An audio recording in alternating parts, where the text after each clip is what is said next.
In this video, I will show you how to download Arc browser in MacBook.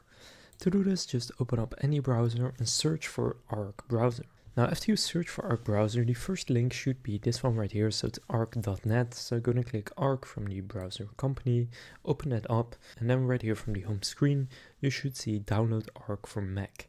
So go and click on download Arc for Mac, and then a download will start. So just go and wait for that download to finish.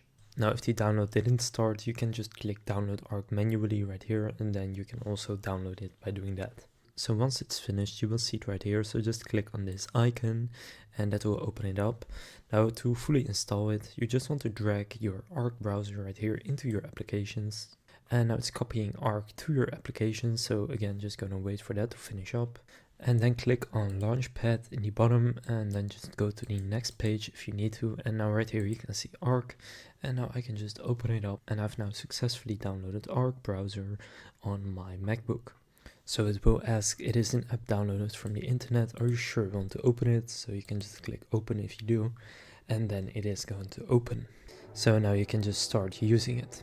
So that's how to download Arc browser on Mac. If this video was helpful, please consider leaving a like and subscribing to my channel. With that being said, I will see you in the next video.